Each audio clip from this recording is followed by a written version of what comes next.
আমাদের সমাজে অনেক ভাই বোনকে শোনা যায় তারা বলে থাকেন যে ফরজ ইবাদত যেগুলো আছে সেগুলো হলো আল্লাহর জন্য, আর যে সুন্নত ইবাদত আছে, সুন্নত নামাজ আছে, সুন্নত রোজা বা সিয়াম আছে, সবগুলো সুন্নতগুলো হলো সব রাসূলের জন্য।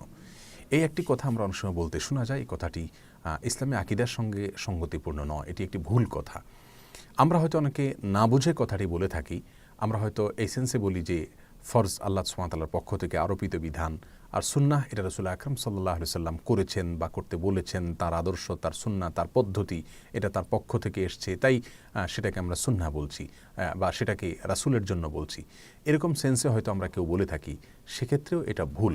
কারণ রাসূল সাল্লাল্লাহু আলাইহি সাল্লামের জন্য না, সেক্ষেত্রে কথা হবে যে সুন্নাহ রাসূল সাল্লামের পক্ষ থেকে আর ফরজ আল্লাহ সুবহানাহু ওয়া তাআলার পক্ষ থেকে, এভাবে হতে পারে। কিন্তু আমরা যদি বলি ফরজ এটা আল্লাহর জন্য আর সুন্নাহটা রাসূলের জন্য, তাহলে তার পরিষ্কারভাবে যে মিনিংটা বের হয়ে আসে, তার মানে সুন্নাহটা রাসূলকে সন্তুষ্ট করবার জন্য, এরকম একটি কথা সেখান থেকে বোঝা যায়। অতএব আমরা যদি ভালো উদ্দেশ্য থাকে কিন্তু বলার ভুল হয়, তাহলেও এটা প্রযোজ্য।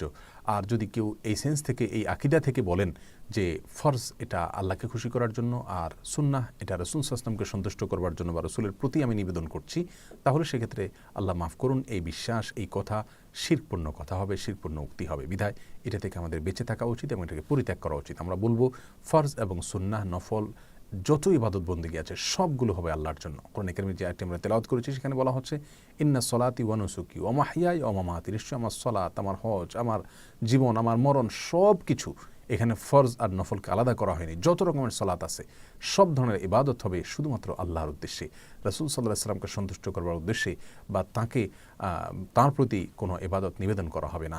অতএব সমস্ত ইবাদত, এমনকি আমরা যে দুরূদ পাঠ করে থাকি সেটাও আল্লাহর কাছে আমরা নিবেদন করি, আল্লাহর কাছে দরখাস্ত করে থাকি, রাসূল সাল্লাল্লাহু আলাইহি ওয়াসাল্লামের জন্য দোয়া করে থাকি। অতএব সকল ইবাদত, সেটা ফরজ হোক সুন্নাহ হোক, সবগুলো হবে আল্লাহর জন্য। তবে হ্যাঁ, ফার্স্ট আল্লাহ সুবহানাহু ওয়া তাআলার পক্ষ থেকে সুন্নাহ, রাসূল আকরাম সাল্লাল্লাহু আলাইহি ওয়াসাল্লামের আদর্শ, তার কর্মকাণ্ড, তিনি করেছেন বা করতে বলেছেন, সে জাতীয় কাজ, সেগুলোকে সুন্নাহ বলে, সেটা ভিন্ন বিষয়। কিন্তু বলতে আমরা এই ভুলটা করব না।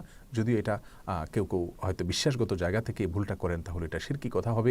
আর কেউ হয়তো বলার ভুলে বলেন, তার হয়তো সে আকীদা নেই যে আমি রাসূলকে সন্তুষ্ট করবার জন্য বা রাসূলের কাছে নিবেদন করবার জন্য সুন্নাহ পালন করছি, সুন্নাহর ইবাদত করছি, সে উদ্দেশ্য হয়তো তার নাই।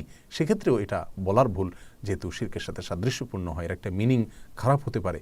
বিধায় আমাদের এরকম কথা থেকে বেঁচে থাকা উচিত। আমরা কোনো অবস্থাতেই বলবো না যে ফরজ আল্লাহর জন্য এবং সুন্নাহ রাসূলের জন্য, বরং সর্বাবস্থা আমরা বলবো ফরজ সুন্নাহ সমস্ত ইবাদত বন্দেগী সব কিছুই আল্লাহর জন্য। আল্লাহ সুবহানাহু ওয়া তাআলা আমাদের সকলকে সব ধরনের কথা, কাজের যত ভুল ত্রুটি আমাদের আছে সেগুলো থেকে সংশোধিত হওয়ার তৌফিক দান করুন। জাযাকুমুল্লাহু খায়রা। আসসালামু আলাইকুম ওয়া রাহমাতুল্লাহি ওয়া বারাকাতুহু।